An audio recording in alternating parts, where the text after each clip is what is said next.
I've been stressed about RFK and like the implications of all of the things that he is currently doing to the CDC and like the ramifications or the potential ramifications, because we don't know.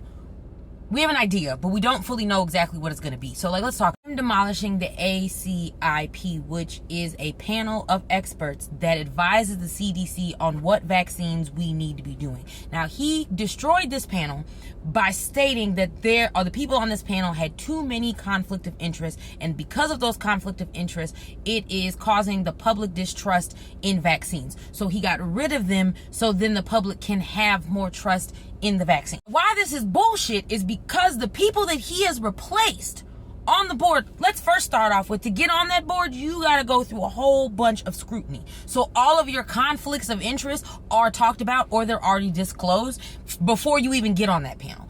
But we know this.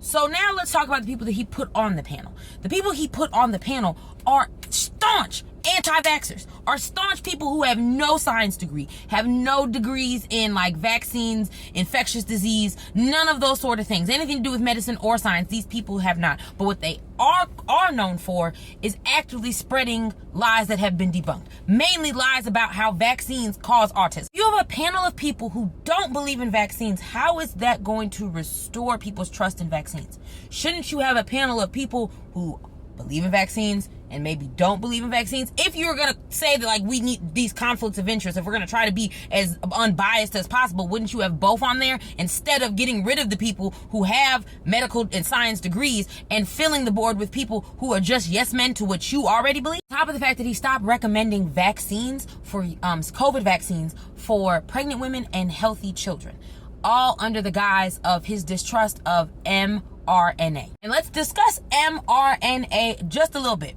And mRNA was discovered in 1961.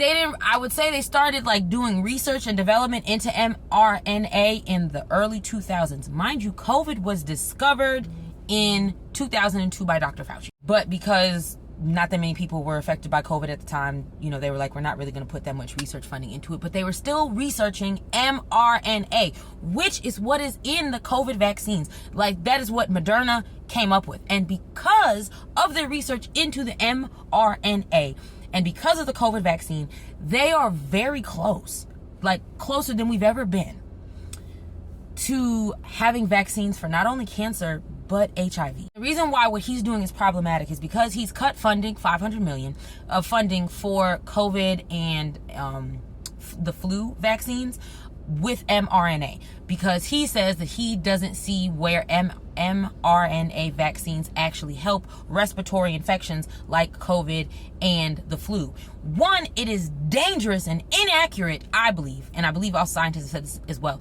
to just classify COVID as a upper respiratory infection, because it's much more. The reason why I say that this is also dangerous for the cancer research and for the HIV vaccine research, because if you're cutting funding specifically for COVID and the flu because of mRNA, what makes you think that people are going to want to help fund mRNA research for HIV and cancer? That's what I'm saying. This is a domino effect. We've already discovered over here that mRNA personalized vaccines for certain cancer treatments could potentially prove useful in treating cancer. And the same thing with HIV vaccines. They're still doing research and things of that nature, but as I said, cutting the funding for one specific type of mRNA research also affects the potential funding that another type of mRNA research gets. This is a long-winded way of me saying that this pushes America back.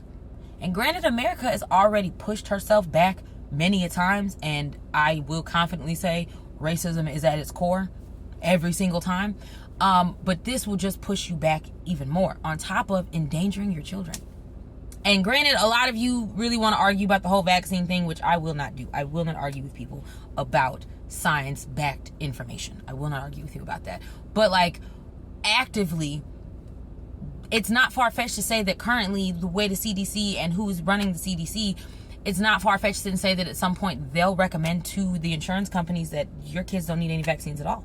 You don't need any vaccines at all. And then suddenly, when the children mortality rate skyrockets, because y'all forget that it wasn't that long ago that like kids living past the age of 6 was a big deal. You see what I'm saying? Like, there are a lot of diseases that vaccines have prevented from like taking over. Polio would be one of them. And I'm just saying, when you have someone in office who actively doesn't trust science in a position that requires science to be used, you're not going to get good results. You're going to get terrible results. You're going to get unhealthy results. You're going to inadvertently, and actually not inadvertently, directly, you're going to directly cause harm and directly cause the death of God knows how many. But hey, he's making America great again, or making America very, very sick again. I don't know. You tell me.